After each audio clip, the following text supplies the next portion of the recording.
Muy buenas tardes. Bienvenidos a su programa Unas de Cabas y otras de Castro, su alternativa en la red por Ver TV Noticias. Buenas tardes, Pedro. Buenas tardes, Wisto. ¿Cómo estás? Hoy vamos a hablar sobre la inseguridad. Una vez más, ese flagelo que hoy recorre la sociedad venezolana. Pero lo vamos a evaluar desde la perspectiva de un problema social, como un flagelo social, porque ya hasta cuándo todos los lunes la prensa nacional recoge las grandes cantidades de homicidios y delitos cometidos a lo largo y ancho del país y el gobierno no hace nada. Hoy nos hemos propuesto analizar el problema desde el punto de vista social en el contexto de un problema multifactorial, Pedro. Bueno, así es, Winston. El problema de la pobreza incide muy fuertemente sobre el problema de la inseguridad y del nivel de homicidio. El problema de la crueldad, es decir, de la forma como cruelmente se asesina en Venezuela, es un problema que ya está siendo demasiado evidente. Y esto tiene que ver con el problema del abandono del familiar, los padres que abandonan a sus hijos, las familias que son atendidas o tienen como cabeza de familia solamente a la mujer, que además tiene el menor ingreso, el problema de la deserción escolar. Es un problema, el problema inmenso que tenemos del embarazo adolescente, ya niñas de 12, 13, 14 años. La conducta de los funcionarios judiciales ante los hechos, ante los delitos cometidos, la impunidad en todas las instancias y las esferas del Poder Judicial, llámese policías, llámese fiscalía, llámese jueces. O sea, de cada 100 delitos, solo 6, 7 u 8, vamos a decir que 10 son condenados. ¿Y a dónde van ellos? Van a una cárcel. ¿Y esa cárcel qué es? Una universidad para el delito. Una universidad para el delito, pero además una cárcel donde no hay ningún control, donde además ha crecido otro flagelo verdaderamente abominable, como es el problema del pranato. Entonces vemos que los pranes tienen discotecas, tienen piscinas, tienen prepagos, tienen de todo, y por supuesto eso es una sensación de que no hay absolutamente ninguna capacidad del Estado. No, Pedro, déjate de esas cosas. Aquí no hay ninguna sensación. O sea, no hay sensación de delito, no hay sensación de nada. Es una realidad social, es una realidad que recorre todas las estructuras del Estado y de la sociedad, la protuberancia que ya es la inseguridad en el país. El gobierno nacional tiene que tomar medidas que solucionen de una vez por todas el problema de la inseguridad. Así es, no, Winston, pero además de eso, fíjate tú, ¿cómo es posible que hoy aparece en la prensa que el delito de homicidio ha crecido 52% en los Valles del Tuy? ¿No se supone que los Valles del Tuy es una de las zonas más atendidas por el gobierno en materia de vivienda, en materia de abastecimiento? Entonces, ¿dónde crece el homicidio en los Valles del Tuy?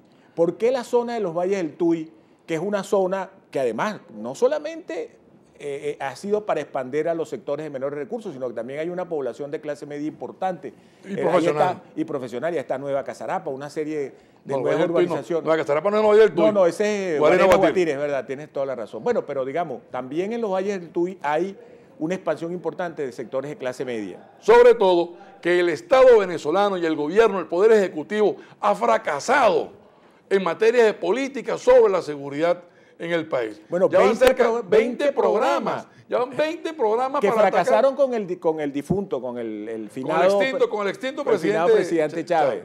Ahora, lo más lamentable de esto es que en el renglón de homicidios, o sea, casi el 70% de esos homicidios corresponden a jóvenes entre 15 y 25, 30 años.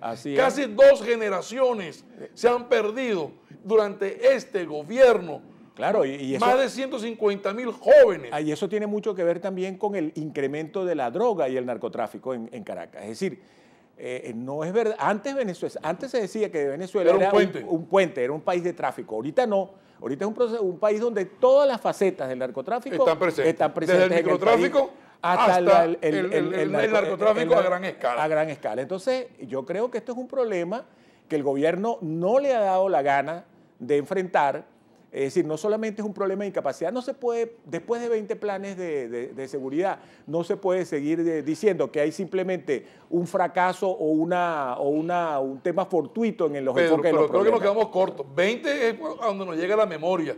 Yo creo que ya van más de 25 programas. Bueno, si incorporas los del presidente Maduro, hay más de 25 planes. Además, este nuevo ministro de Interior, Justicia y Paz, que es uno de los héroes de la lista de Obama. Ajá. Porque hay que llamarlos héroes. Si están llamando héroes a los cubanos, espías cubanos que los soltó el presidente Obama, este ministro también es un héroe, llamado por el presidente Maduro. Ojo, no lo está llamando el ingeniero Winston Cavas ni el doctor Pedro Castro. El presidente Maduro llamó héroe de la patria al ciudadano ministro García López, Gustavo González López. Gustavo González López. Si este señor es un héroe de la patria, por favor, aténgase a estudiar el problema de la inseguridad y darle solución al problema. Ahora, pero fíjate, en la pantalla del 6 de mayo, pantalla del Canal 8 del 6 de mayo, que es un análisis del propio sistema de medios del gobierno, aparece la noticia, aparece una confrontación entre el diputado Freddy Bernal y el ministro González López sobre el tema, y ahí, a pesar de que trataron de matizar las dos posiciones, evidentemente una posición que tiene Freddy Bernal, donde se habla de un pacto de los delincuentes para asesinar policías, y pusieron una figura en silueta de negro. Entonces, ¿cómo es eso de que aparece un señor, un delincuente, hablando de un pacto entre delincuentes para asesinar policías y militares? Eso no es sorprendente en este país. Pasea por las calles de cualquier ciudad del país después de las 7, 8 de la noche. El país está a oscura, el país en penumbra. Claro, pero estamos hablando de un pacto de delincuentes para asesinar militares. Pero ya deja que te interrumpa. Acaban de asesinar a un profesor de la Academia Militar, y acaban de asesinar en la Universidad Central de Venezuela a otro joven. Pero no importa. Pero déjame decirte, porque yo sí creo que eso es verdad, de que hay un pacto. O sea, Venezuela, después de las 8 de la noche, 7 y media de la noche, está en penumbras. No hay alumbrado público. Después de las 9 de la noche, 10 de la noche, no consigues un policía rondando las calles de Venezuela. Pero bueno, ¿y cómo se previene el delito en este país? Ahora, pero si ese patriota cooperante que aparece allí en silueta denuncia que hay un pacto entre delincuentes, ese patriota cooperante debe decir cuáles son esos delincuentes que llegan a un pacto para matar policías. ¿O es que los patriotas cooperantes solo en sí existen para echarle el pajonazo a los camaradas boliburgueses en los Estados Unidos? ¿O no crees tú que una forma de hacer políticas públicas en este país es no hacer nada? Es meterle el miedo a la gente en el cuerpo para que no salga a la calle. Bueno, porque tomaron eso como una forma de control social, el problema del delito, pero ahora resulta que cuando tú no haces nada y pasas 16, pues lo que tenemos, hermanos, 16 años sin hacer nada, el problema se les está volteando. Pero es que ocurre en todo el país, fíjate tú. Eso ocurre con la inseguridad. Vamos con la corrupción. Hecho singular como la lista Falcioni del banco HSBC, lo de la lista... de los funcionarios del Banco de Andorra, Banco Privado de Madrid. El artículo que salió ayer, la semana última que acaba de transcurrir en el New York Times, donde habla sobre el saqueo que se le hizo a Venezuela, a país alguno en 500 años de la conquista española. Sí, de Guaycaipuro para acá. De Guaycaipuro para acá. Y lo que es peor, hoy salió en el nuevo Herald de Miami una condonación a Nicaragua por $25 millones del Fonden. ¿Quién autorizó esa condonación de esa deuda? ¿Dónde está la investigación? Pero además de eso, acaba de aparecer también en la prensa que hay 38,5 millardos de dólares en subsidio. ¿Tú crees, Winston, que si hubiese 38,5 millardos de dólares en subsidio, la pobreza hubiese aumentado como ha aumentado en Venezuela? El abastecimiento. Que hoy está en 48% en relación a lo que era antes del año 98. Correcto. PDVSA dice que su resultado financiero es 128 mil millones de dólares. ¿Tú crees que una economía que le ingresen 128 mil millones de dólares estaría en el grado de estartalamiento, con desabastecimiento, escasez, inflación y todo lo que estamos viendo, Winston? Lo que es peor, cuando uno compara nuestro país con países que despectivamente nosotros llamamos países bananeros, como Guatemala, acaba de dar una muestra de honestidad, de seriedad, de respeto a las instituciones, cuando renunció la vicepresidenta de Guatemala, producto de un hecho corruptivo. Igualmente la presidenta de Chile, acaba de remover todo su gabinete. Removió a todo su gabinete por hechos de claro. corrupción. Y Venezuela todavía, y el presidente Maduro todavía tiene el tupé de decirle al país: ahora sí voy a acabar con el desabastecimiento porque vamos a implementar la captahuella o el racionamiento electrónico bueno, se está equivocando el presidente. Se está equivocando el presidente porque el problema de la escasez y del desabastecimiento no reside en que no haya sistemas de control electrónico, reside en que no hay alimentos, no hay medicamentos, no hay repuestos, no hay caucho, y no hay, porque los dólares se los están llevando pues a ríos del país. Y aquí nadie, absolutamente nadie, no solo denuncia, nadie investiga, nadie averigua qué está pasando. Por ejemplo, está ocurriendo un hecho que recorre toda la sociedad venezolana, como es el de los bolichicos, el de los boliburgueses. Una generación de jóvenes menores de 30 años con grandes fortunas. Con grandes fortunas. Están comprando la primera empresa petrolera privada de Colombia. La Pacific Rubiales. Por 19.000 millones de dólares. Unos bolichicos venezolanos. Pero ahí está el problema. Ahí es donde tú dices que esos 38.5 millones, billardos, que dicen que son para subsidios directos, no van a los subsidios directos, están yendo para otras cosas. Entonces, y ahí lo estamos viendo. Y los 128.000, que es una cobota grandota, enorme, la que están diciendo que el resultado de PDVSA es 128.000 millones. Entonces estamos viendo cómo este país lo están desangrando, cómo este país se ha convertido en una especie, ¿cómo que decían antes? Un ducto, pues, en un ducto de dinero. En un poliducto de dinero al exterior. Pero lo que es peor, este gobierno sale raspado en educación, en salud, en seguridad, en abastecimiento. ¿Cuánto es que dice el gobierno que ha invertido en el sector eléctrico, Winston? ¿Cuánto es que ha dicho el gobierno? En el sector eléctrico, que yo he tenido el cuidado de no tocar mucho el tema eléctrico hasta que los organismos competentes de mi gremio emitan una opinión sólida sobre él. El gobierno dice que ha invertido cerca de 25.000, 30.000 millones de dólares. Nosotros sabemos que pasan de los 60.000 millones de dólares. Nosotros sabemos qué está ocurriendo en el sistema eléctrico. Pero eso se refleja. Si se ha invertido ciento y pico de millones, miles de millones de dólares en el sistema eléctrico, ¿por qué estamos a oscuras? Bueno, porque es que significa que han desviado ese dinero hacia otros derroteros. Por ejemplo, cuando salió la lista del Banco de Andorra, allí salieron 2 viceministros de energía eléctrica de este país. Y lo voy a decir con nombre y apellido: el ingeniero Nervis Villalobos y el ingeniero Javier Alvarado. Ahí tienes tú en lo que salió en el New York Times, que tú acabas de mencionar, que unos de estos bolichicos compraron unas máquinas para sacarle la semilla al maíz, pues el grano al maíz.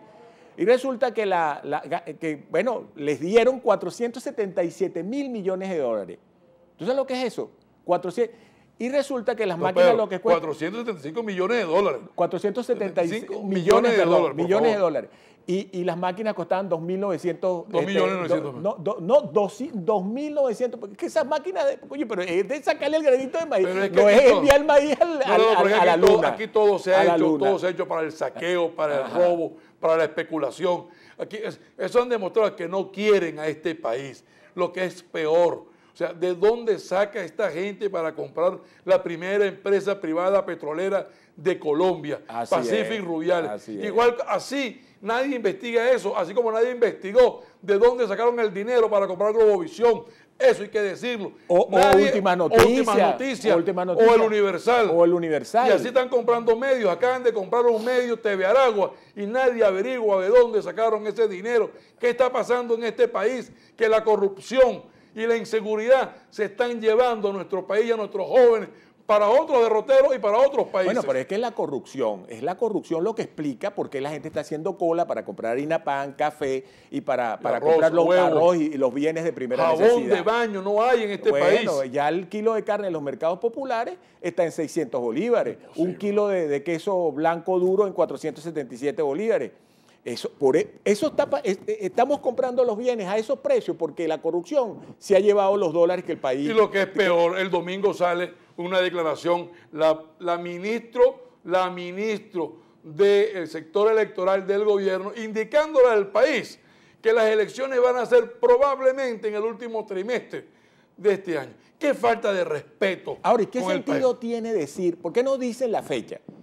¿Por qué no dicen la fecha? Porque están esperando que coincida la fecha con una fecha importante donde ganó el presidente Chávez alguna elección importante para el país, un 6 de diciembre, un 15 de diciembre, pues no, pero digan la fecha, ya digan la fecha, porque ojo, les voy a hacer una advertencia de este programa, va a surgir la división en el PSUV, bueno, viene problemas internos en el PSUV, esas primarias no van a ser tales primarias, y la dirección nacional del PSUV se va a coger para su seno el 58, 59% bueno, de los cargos. Ya pareció que se van a coger 80 cargos para ellos, se los van a reservar. Allí no hay democracia. Pero no hay democracia. Pero es que el problema está en que, el problema de las triquiñuelas que el CNE quiere hacer, no, lo van a hacer. Seguramente esta película de chinos que es el CNE va a seguir pues con sus trampas. Pero yo les voy a decir algo, los jefes de la oposición, los jefes electorales de la oposición son imbatibles, porque son el desabastecimiento, la oscuridad, la inflación, la inseguridad. Contra esos jefes de la oposición, contra esos jefes electorales, el gobierno se las va a ver bien feo. Y siguen ocurriendo cosas lamentables en el seno del PSUV. La gente de Marea Socialista y de Aporrea tiene razón cuando dice que no hay democracia interna en el PSUV y no hay Contraloría Social. Yo invito a los patriotas cooperantes a que se hagan un autoexamen, a que se revisen ellos y empiecen a echarle paja, y empiecen a sapear a sus compañeritos que están bollantes en dinero, que tienen muchísimo billete. Claro, pero bueno, ya eso lo están haciendo, pero en los Estados Unidos. Cada vez que aquí lo hacen aquí, pero lo van a hacer en los Estados Unidos. Pero el otro problema por cierto, que esa lista crece, pues ya va bastante abultada. No, pero claro, pero imagínate tú, está pero frondosa esa lista, y cantan, hermano, en do menor. Más que Pavarotti, más que Pavarotti. Que Andrea Bocelli. Pero déjame decirte esta cuestión. Lo que tú apuntas de verdad en relación con lo que está ocurriendo en el PCB, en el PSUV, es grave.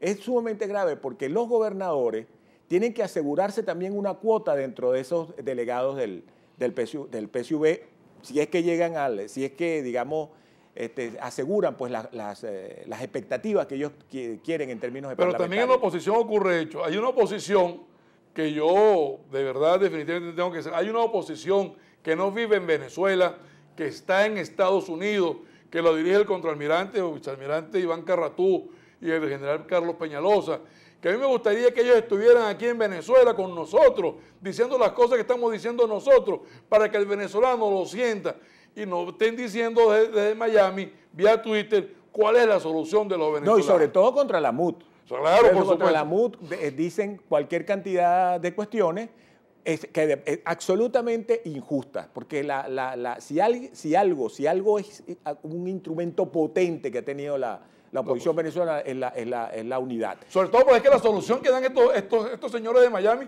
es una solución que nos lleva a la guerra, es una solución que nos lleva a la confrontación. Y por eso nosotros desde esta trinchera, desde este tipo de análisis, le decimos no a ese tipo de opiniones y creemos en la solución electoral. Claro, así es, pero no solamente que yo creo en la solución electoral igual que tú, sino que yo celebro que partidos como Voluntad Popular, que María Corina Machado, que el alcalde Ledesma, que por cierto que hay que saludar la liberación de los 7 presos detenidos, pero quedan 77 todavía. Yo celebro que lo más granado de la oposición venezolana esté en el camino de la unidad y vaya a las elecciones, ¿verdad? Y ahora el 17 tenemos la primaria que va a ser un proceso exitoso. Y creo que nosotros estamos enrumbados, además con esos jefes de campaña que tenemos. Tan brillantes y exitosos. O sea, vamos a repetir quiénes son esos jefes de campaña que tiene la mesa. El desabastecimiento. La inseguridad. La oscuridad. La inflación. La inflación. La crisis eléctrica. La crisis eléctrica. El desabastecimiento. Así es. Y la escasez. Y la escasez. Bueno, con esos 7 jinetes del apocalipsis, la oposición se va a montar, está montada, y estoy seguro que vamos a una elección para el día en que nuestra ministra de Asuntos Electorales del gobierno decida. No con esto queremos decirle al país que no confiemos en el CNE, que el CNE nos hace trampa. No. Vamos a las elecciones y hay que ganarlas. Bueno, Pedro, llegamos al final de nuestro programa. Unas de Cabas y otras de Castro. Solamente nos queda pues invitar a nuestros telespectadores a una próxima emisión el próximo lunes de nuestro programa y muchas gracias.